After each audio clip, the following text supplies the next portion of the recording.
Hello friends, के S R academy commerce institute के YouTube channel पर एक बार फिर से आपका हार्दिक स्वागत है। फ्रेंड्स, हम जीएसटी नंबर ले लेते हैं, लेकिन जीएसटी नंबर के बाद में हम कुछ काम करना भूल जाते हैं, जिस वजह से हमको बहुत प्रॉब्लम्स होती हैं, बहुत सारी पेनल्टीज हमको पे करनी होती है। तो आज की वीडियो में हम देखने वाले हैं कि अगर आपने जीएसटी नंबर लिया हुआ है तो इसके बाद आपको क्या क्या काम करना है। चलिए बिना किसी टाइम वेस्ट किए हुए हम वीडियो को शुरू करते हैं। सबसे पहले हम बात करते हैं कि जब भी हम रजिस्ट्रेशन लेते हैं, जीएसटी रजिस्ट्रेशन हमने ले लिया, जीएसटी का जीएसटी नंबर हमारे पास में आ गया। आपको 30 डेज के अंदर अंदर आपको करंट अकाउंट्स अपडेट करना है। नॉर्मली कोई लोग सेविंग अकाउंट्स अपडेट करते हैं या कोई और अकाउंट्स अपडेट करते हैं। सर, आपको आपके बिजनेस का करंट अकाउंट्स आपको 30 डेज के अंदर अंदर अपडेट करना है।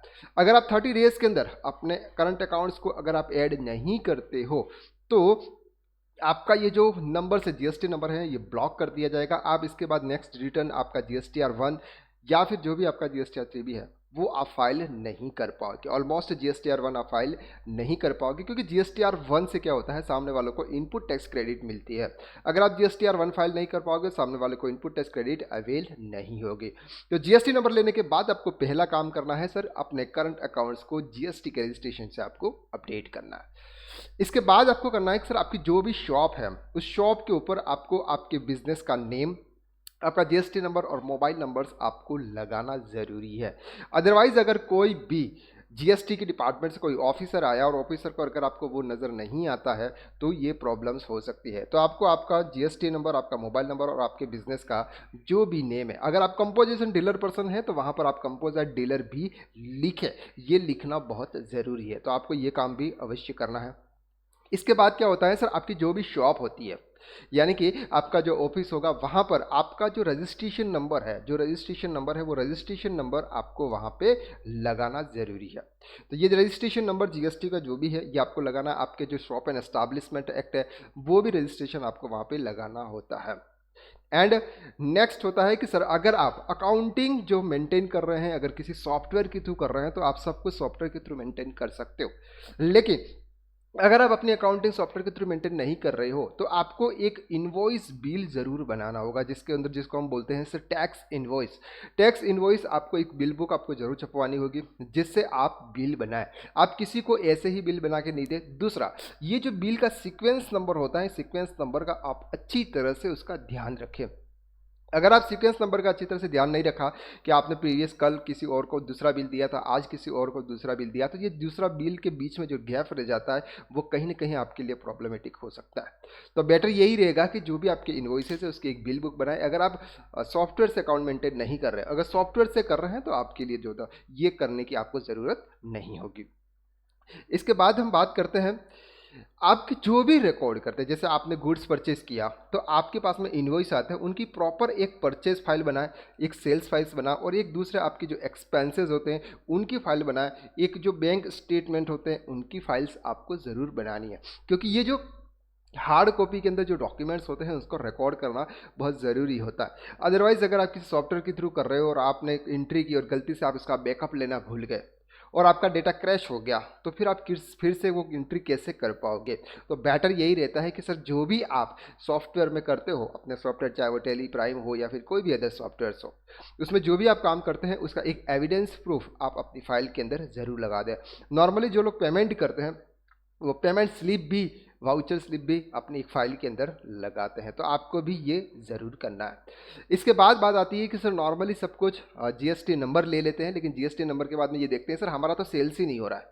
हमने जीएसटी नंबर ले लिया है लेकिन हमारा से जीएसटी में सेल्स नहीं हो रहा है। आपको ये चीज़ ध्यान रखनी है, अगर आपका जीएसटी में सेल्स हो या नहीं हो फिर भी आपको आपका GSTR 1 आपको ज़रूर फाइल करना है। चाहे वो आप नील रेटेड GSTR फाइल करें या फिर अगर आप कोई भी टैक्सेबल गुड्स की सप्लाई कर रहे हो तो आप जो भी अमाउंट भर के आप रिटर्न फाइल करें। लेकिन आपको GSTR 1 नॉर्मली 11 तारीख होती है, कभी किसी किसी की 13 तारीख, जो भी डेट्स होती है उसके पहले आपको फाइल करना है। इसके बाद अगर आप परचेज कर रहे हो तो आपका जो भी GSTR 2 भी होता है, इससे आपको अपने इनपुट को आपको रिकनसाइल करना है और इसका पेमेंट आपको GSTR 3 भी में नेक्स्ट 22 या फिर 22 तक, 20 या 22 ऑफ द नेक्स्ट मंथ तक आपको GSTR 3 भी फाइल करके उसका पेमेंट करना है। तो सर ये नहीं है कि हमने जीएसटी नंबर तो ले लिया लेकिन जीएसटी नंबर लेने के बाद में हम इसका रिटर्न ही फाइल नहीं कर रहे। सर रिटर्न फाइल नहीं करोगे तो आपका 50 रुपीज़ और 20 रुपीज़ नील रिटर्न के केसेस में आपको पर डे पेनल्टी लगेगी। तो बेटर यही रहता है तो आप टाइम पे, अगर आपका सेल्स भी नहीं है, किसी भी मंथ अगर आपका सेल्स नहीं है, तो भी आपको नील रिटर्न भी फाइल करना कंपलसरी है। आप इस चीज़ का ध्यान रखें।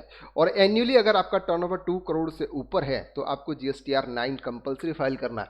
अगर आपका टर्नओवर 2 करोड़ से नीचे है, लेकिन अगर आपने कोई ऐसे चेंजेस किए हो जो प्रीवियस ईयर का रिटर्न्स आपने इस ईयर में लिया हुआ आईटीसी लिया हुआ है, या फिर आपने कोई इनवॉइस आपका भूल गए थे जो नेक्स्ट ईयर में दिखाया है, ऐसे कोई भी मिसमैच है, जीएसटीआर 1 के बीच में मिसमैच है, ऐसा कुछ भी है, तो वो आपको जीएसटीआर 9 फाइल करना है।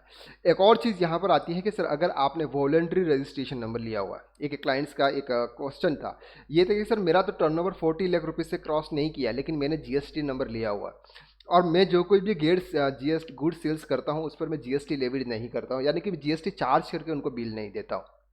हमने उनसे पूछा सर ऐसा क्यों करते हो, तो उन्होंने बोला कि सर जीएसटी की लिमिट तो 40 लाख रुपीज़ की है, मेरा जब टर्नओवर 40 लाख रुपीज़ हो जाएगा इसके बाद मैं जीएसटी चार्ज करना शुरू करूंगा। तो आपको इस चीज़ का ध्यान रखना है कि सर ये जब आपका जो रॉन्ग कंसेप्शन है कि अगर आपने जीएसटी में रजिस्ट्रेशन ले लिया है तो आपको जीएसटी चार्ज करना कंपलसरी है। अगर आप 100 रुपये का या 500 रुपये का भी गुड सेल्स कर रहे हो, आपको जीएसटी चार्ज करना है, पार्टी से कलेक्ट करना है।